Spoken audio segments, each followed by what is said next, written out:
రెడ్డి గారిని మనస్ఫూర్తిగా అభినందించాలి. ఈరోజు కాదు, ఆయన భగీరథుడి పట్టుదల అంటారే, అట్లాంటివి చూశాను నేను. ఆయన సంవత్సరం క్రితం కలిశారు నన్ను.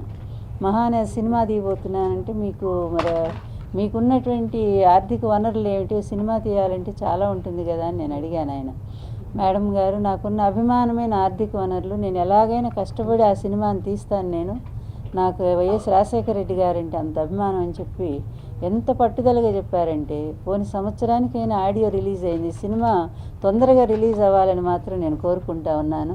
నాకు ఈరోజు ఈ డైరెక్టర్ అయ్యి మీ మీడియా ముందు మాట్లాడుతున్నంటే అందుకు నా గురువు, నా అన్న, నా తల్లిదండ్రి ఏలూరు సుందరెడ్డి గారికి జీవితాంతం రుణపడటాన్ని కోరుకుంటూ సెలవు తీసుకుంటాం.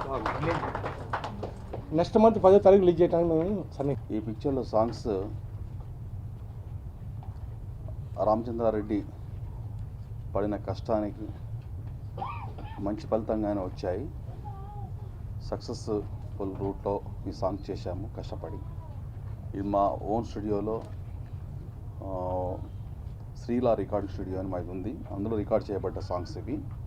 వైఎస్ అంటే వీర ఫస్ట్ అమ్మ అన్నట్టు అందరు అన్నట్టు కాదు, ఆ సార్ చెప్పారు అన్నట్టు కాదు. ఫస్ట్ ఎన్టీ రామారావు లైకరు అభిమాని ఉంటే, తర్వాత రాజశేఖర రెడ్డి ఫీల్డ్, రాజశేఖర రెడ్డి ఇస్తుంది ఆయన అభిమాని. ఇట్లా సినిమా ఉంది, మంచి మహానేత అని చెప్తే ఇద్దరం కలిసి చేసినాము.